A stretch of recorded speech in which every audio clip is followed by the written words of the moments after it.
Ini ada dari sahabat Luis Jayanata. Saya mohon Kak Susanto Megaranto nanti untuk bantu menjawab. Pertanyaannya, kalau mindset para atlet pecatur pada awal turnamen itu seperti apa ya? Dan jika pada suatu turnamen maupun main online tiba-tiba pikirannya tidak jernih dan hasilnya kurang fokus dan mainnya kurang bagus, cara untuk mengatasi peristiwa ini seperti apa Kak Santo? Silakan. Ya, kalau untuk permainan online supaya fokus ya jauhkan segala dari apa-apa ya, misalnya harus fokus aja misalnya ke komputer, mungkin ya jaringan, emang masalah di online kan jaringan. Tapi kalau dari segala alasan jaringan, kalau udah main catur maupun online maupun darat ya harus konsentrasi penuh tanpa ada pikiran apapun ya. Harusnya begitu. Jadi cara mengatasinya untuk fokus aja gitu ya Kak, nggak mikirin sesuatu hal yang lainnya selain Ya, pertandingan itu semua sendiri. dalam pertandingan apapun ya harus tidak ada pikiran sama sekali di antara yang lain. Harus pikir ya fokus ke pertandingannya itu sendiri. Jadi ya intinya seperti itu sahabat, semoga mengerti. Terima kasih banyak Kak Susanto atas jawabannya. Dan pertanyaan berikut mungkin saya minta Kak Iren untuk bantu jawab dari sahabat Endang Sugiarto. Izin bertanya, bagaimana kiat para pemain mengatur waktu untuk sukses di prestasi catur dan prestasi di akademik? Kan kita tahu kalau Kak Iren sudah menyelesaikan studi S1-nya di Indonesia dan studi S2-nya di Amerika. Silakan Kak Iren. Ya, selamat siang untuk Pak Endang, ini sudah lama nggak Pak Endang ketemu. Ya, silakan. Iya, dulu beliau pada masa periode Pak Edi Widiono kita sering ketemu, sekarang udah jarang lagi. Ya, untuk kiat mengatur waktu ya untuk prestasi catur dan prestasi di akademik. Saya lebih suka untuk melihat orang-orang sukses yang di atas saya. Jadi saya sering bertanya, kenapa mereka bisa kok saya nggak bisa? Jadi itu akan menginspirasi saya untuk bisa jauh lebih maju. Kita dikasih Tuhan sama-sama waktu 24 jam satu hari. Kenapa mereka bisa, saya nggak bisa gitu kan. Jadi banyak faktor-faktor yang mungkin memang kita tidak bisa sehebat mereka, tapi setidaknya dengan yang tadi saya sudah bilang tentang perseverance. Jadi bagaimana tiap harinya itu kita bisa lebih baik dari diri kita yang kemarin. Nah, makanya untuk mengatur hal-hal seperti ini memang dibutuhkan disiplin yang tinggi dan kemauan yang sangat keras. Jadi saya sangat menginginkan diri saya untuk mendapatkan banyak pilihan di hidup. Jadi bukan hanya catur. Yang tadi Pak Eka bilang catur itu memang esensinya, tapi yang lain-lain harus dipikirkan. Nah, beliau juga kebetulan sering mementorkan saya mengenai kehidupan, apalagi beliau bergerak di bidang bisnis, ya kan? Jadi bagaimana mempunyai social intelligence yang baik dan bagaimana berinteraksi dengan orang yang baik dan kemauan diri sendiri bagaimana mencapainya. Jadi dan juga di sini kan kita bisa menjadikan Pak Utut sebagai contoh realnya bahwa beliau bisa sukses di kedua bidang tersebut. Nah, Pak Utut adalah salah satu contoh di mana I was looking up to gitu. Jadi saya melihat ke atas ya, saya lihat Pak Utut. Nah, pasti juga banyak di atas Pak Utut yang lebih hebat daripada Pak Utut, tapi kan kita mulai dulu dengan orang yang terdekat. Jadi orang yang terdekat yang bisa kita akses. Bagaimana kiat-kiatnya seperti sekarang ini, zaman modern seperti ini, kita beruntung kan bisa melihat Pak Utut dalam Zoom. Jadi semua orang bisa mendapatkan pengalaman Pak Utut bagaimana. Dulu zaman saya belum ada Zoom ya kan, nah saya melihat Pak Utut ya waktu Pak Utut di rumah Pondok Gede, saya ke rumah Bapak, waktu itu melatih punya kelinci, bladi-blada, saya juga akhirnya main sama anaknya Pak Utut. Jadi kita saling mengisi gitu. Mungkin lebih banyak Pak Utut yang mengisi saya otomatis. Nah itu jadi perlu mendekatkan diri kepada mentor-mentor dan orang-orang yang bisa menginspirasi kita. Terima kasih banyak Kak Iren atas jawabannya. Saya akan membacakan 2 pertanyaan terakhir, dan ini sepertinya minta tolong lagi Kak Susanto dan Kak Iren yang menjawab. Pertama Kak Santo, sepanjang perjalanannya meniti karir prestasi dalam catur, pernah tidak merasa kesal atas didikan yang diberikan orang tua? Ini pertanyaan dari sahabat Mariam. Silakan Kak Santo. Ya kalau waktu masih kecil ya mungkin didikan yang watak keras itu, karena masih kecil kan belum ngerti dimarahin ya pasti sangat sedih, itu yang mungkin ya keselnya pas waktu kalah terus dimarahin itu aja. Jadi Teringatnya sempat waktu masih kecil. sempat kesal ya. Itu Iya, kesal. di umur berapa tuh Kak Santo udah mulai mengerti gitu? Maksudnya udah nggak terlalu Pak. kesal lagi gitu. Ya mungkin ya sekitar udah mulai waktu udah bergelar master lah kayaknya. Udah Waktu mulai saat ini ya. Udah mulai nggak terlalu kesal ya. Makasih Kak Santo. Kalau Kak Iren? Oh iya, pasti. Kesal. Karena iya, didikan pertama yang kita terima kan otomatis dari orang tua kan, dan Iya. kebetulan Susanto dan saya kebetulan background didikan kami tidak jauh berbeda, sama-sama keras, yang kalau dengan anak kecil itu kan pasti agak berbentur ya, otomatis bukan hanya sekali dua kali, sangat sering sekali otomatis saya tidak menyukai apa yang orang tua saya lakukan kepada saya. Tapi kan pada saat itu memang kan kita tidak mengerti arahnya kemana ya kan, dan kita masih seperti apa namanya sponge yang bisa dibentuk gitu. Jadi tapi ya itulah, itu yang saya baca Chelsea mengenai mentorship ya. Da Vinci bilang kalau kita sudah mengakui seseorang menjadi mentor, kita harus lakukan apa yang dia perintahkan tanpa mengerti arti tersebut, tanpa mengerti apa yang akan terjadi. Kita harus submit ke mentor tersebut. Nah, itu kebetulan yang saya lakukan, dan sekarang di usia yang dewasa otomatis sudah mengerti apa yang orang tua kami dulu lakukan, bahwa itu memang yang terbaik untuk kami. Iya, terima kasih Kak Susanto dan Kak Iren. Oh, ini pertanyaan terakhir. Minta tolong lagi Kak Santo dan Kak Iren. Adakah aktivitas tertentu yang dilakukan untuk membangkitkan mood baik sebelum bertanding atau setelah menerima kekalahan? Mungkin setelah kalah kali ya maksudnya. Kak Santo bisa dimulai? Biasanya kalau habis kalah ya relaxnya biasanya main game kalau itu. Main game ya? Main game. Main Dan game bola apa tuh juga. Kak? Main juga. bola? Iya, apa yang dikatakan Pak Eka kan emang penggila bola. Oh, siapa nih klub favoritnya nih? Ya Real Madrid pas itu. Oh enggak, bukan Biasanya Chelsea, bukan Chelsea. Iya, makasih Kak Santo. Berarti setelah kalah biasanya main game ya? Ya mungkin ya menghilangkan itunya main game. Menghilangkan penat. Kalau selain itu nggak ada lagi. Misalkan dengarkan musik atau apa gitu. Jarang sih, biasanya main game. Memang Main gila game apa ya, senang bola. Siap, makasih Kak Santo. Kalau Kak Iren, apa nih Kak Iren? Biasanya ini ada perbedaan di Chelsea. Susanto iya. sudah berkeluarga. Kalau saya kan belum. Oh iya. mungkin Kak Santo di sini agak malu-malu ya, main game, bola dan sebagainya. Ya silakan Kak Iren. Kebetulan kalau saya interestnya lumayan banyak. Pak Kris juga mungkin dari kecil kan sudah istilahnya ngomong ya, kita keluar negeri bareng waktu saya masih kecil segala. Saya sangat suka baca buku. Itu jadi maupun baca buku. Jadi buku apa saja. Jadi menuangkan istilahnya dunia yang berbeda di buku tersebut.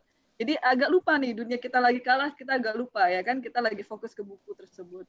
Atau ya nonton, kalau dulu kan nggak ada Netflix atau apa kan, kalau sekarang ya mungkin nonton di komputer atau ya nonton di TV atau apa. Pokoknya ya cari hal-hal yang kira-kira kita suka, kita lakukan. Dan itu memang harus dipaksakan gitu. Jadi misalkan kalau kita mau pergi kemanapun ya kan, atau makan pun juga bisa menjadikan sumber penghilang stres juga ya kan. Kita lagi pengen apa, oke, kita habis kalah nih, kesel ya kan, nah Pak Eka di sini tugasnya ya kan, Pak Eka saya mau makan sushi, Pak Eka saya mau makan shabu-shabu, nah gitu. Jadi ya lakukan hal yang memang kita suka gitu. Jadi apa saja, tiap orang kan berbeda. Iya, makasih Kak Iren, Kak Santo jawabannya. Ya, sekian. Chelsea, iya, sebentar ya. Siap. Tadi waktu Kak Iren ngomong apa mengikuti saya kok hidung saya mekar-mekar ya? Oh, bisa aja, asal jangan terbang ya Pak. Iya, saya bingung kok mekar hidung saya lagi beresin gimana caranya. Iya, nggak apa-apa Pak, kalau masih mekar-mekar jangan terbang aja. Iya Pak, ada yang mau ditambahin Pak? Udah, tapi memang Iren waktu kecil ini saya tambahan aja cerita. Iya, silakan Pak. Iya, sedikit aja. Waktu Iren posisi udah juara nih Iren. Jadi waktu Iren mau juara, saya tanya, Ren gimana hari ini main? Dia bilang, iya Pak, dengan lugunya gitu Iren bilang. Ya saya main Pak, dia bilang. Saya lebih baik kalah daripada saya seri tapi nggak main. Itu kan bagus banget. Arti jiwa-jiwa kesatria itu ditunjukkan bahwa main tuh memang harus terus, jangan dikit-dikit remis apa begitu. Itu yang saya alami. Dan kata papa harus main, kalau kalah juga dapat pelajaran. Nah kalau misalkan seri tapi nggak main itu malah nggak bagus begitu. Itu aja yang saya mau tambahin sedikit. Iya, terima kasih Pak Eka. Ya, para sahabat Cuap. Karena tadi Iren mengangkat saya, jadi saya perlu mengangkat Iren. Jadi angkat balik ya Pak. Jadi imbang, remis. Imbang itu. Cuma saya udah keburu mekar ini. Iya, terima kasih Pak Eka. Ya, para sahabat Cuap, demikian sesi tanya jawab kita. Selanjutnya sebelum saya menutup event kita, saya akan memberikan kuis dan nanti akan berhadiah souvenir dari Sekolah Catur Tutadianto. Jadi bagi para peserta talk show yang bergabung di Zoom kali ini, bisa nanti langsung menjawab pertanyaannya di kolom live chat. Nanti jawaban yang benar dan tercepat dia yang akan jadi pemenang. Jadi siap-siap ya di kolom chat, saya akan membacakan. Kuis yang pertama adalah, siapakah nama lengkap dari Ketua Umum PB Percasi kita sekarang ini? Silahkan dijawab langsung di kolom chat, sahabat. Cluenya beliau ada di sini. Yang lengkap ya. Yang lengkap. Narasumber boleh, Chelsea? Narasumber tidak boleh. Nanti narasumbernya jawab sendiri gimana. Iya. Di sini saya udah menemukan satu sahabat yang langsung menjawab dengan cepat dan lengkap dan benar. Sahabat Clareta Chess, GM Utut Adianto. Ya, benar sekali. Selamat sahabat Clareta Chess. Nanti pihak SCUA akan menghubungi sahabat untuk hadiahnya. Dan kuis yang berikutnya, siap-siap ya, cepet-cepetan nih. Yang paling cepat, yang paling benar, dia yang menang. Chelsea, iya Pak. boleh nggak sekali-kali yang agak kejutan, jangan Pak Utut. Siapa nama bapaknya Farid? Gitu. Kalau bisa Pak Utut kasih catur, jam, digital, tapi nggak boleh narasumber. Sama uang 2,5 juta. Waduh. Pak Abror yang benar. Ntar mungkin di next event kali ya Pak ya. Gitu. Ini ntar soalnya udah disediain nih pertanyaannya Pak. Mungkin nanti talk show berikutnya ya Pak. Ya. Nah, terima kasih Pak Utut. Untuk kuis yang berikutnya, ini gampang juga. Jawabannya juga ada di sini. Siapakah Woman Grandmaster pertama Indonesia? Ayo, siapa? Ayo. Yang lengkap ya. Ya, selamat buat sahabat Sarkwel Mawadah. Jawabannya Iren Karisma Sukandar. Iya benar, Kakak Iren sudah ada di sini. Dan Kak Iren ini adalah Woman Grandmaster pertama yang dimiliki oleh Indonesia. Benar sekali. Nanti sahabat Sarkwel Mawadah akan dihubungi oleh Sekolah Catur Tutadianto. Dan kuis yang terakhir adalah, pada umur berapa Susanto Megaranto meraih gelar Grandmaster? Ya, sahabat GNRHD, selamat 17 tahun. Tapi coba kita klarifikasi dulu ya. Kak Santo, ini benar nggak nih Kak Santo? 17 tahun? Ya, tepat. Tepat ya, benar ya? Ya, selamat sahabat GNRHD. Benar sekali, Kak Susanto Megaranto meraih gelar Grandmaster pada umur 17 tahun. Ya. Coba untuk kuis ke pembina Chelsea. Masih ingat nggak? Susanto dapatnya di mana terakhir itu? Kuis. Gelar terakhir. Kalau Pak Utut pasti ingat. Coba ke Pak Kris. Coba kita tanya ya Pak Kris dan Pak Eka. Pak Kris, Pak Eka mungkin bisa jawab. Susanto dapatnya 17 tahun itu di mana? Kebetulan saya ada juga di situ. Di Olimpiade. Dapat gelar Grandmaster ya Pak? Spanyol di Spanyol. Iya, Spanyol 2004. Iya. Itu Susanto diuntungkan dapat Grandmaster dengan bisa langsung melalui performance Grandmaster 2600. Jadi saat itu dia diuntungkan itu, tetapi bukan berarti dia mujur. Jadi semua pemain hebat ada momen-momen tertentu diuntungkan. Saat itu Iren juga dapat medali perak di Calvia, di Menorca, Calvia. Jadi sebenarnya sejarah catur kita panjang dengan prestasi. Hanya catur tidak menjadi olahraga yang mainstream. Ya. Keren. Pantas Pak Eka bilang kita harusnya 2 minggu ya Pak Eka ya. Biasanya panjang banget ya. Ini Iren aja bikin talk show harusnya 3 jam. Masa 3 jam. 15 menit gimana dapat apa? Nggak ada dapat apa-apa. Cuma Bu Lisa juga talk show-nya 2 jam tuh. Iya, Di defisit masing-masing. Daud gitu. Enggak, ini memang harusnya waktunya harus lama supaya Ya Pak, siap.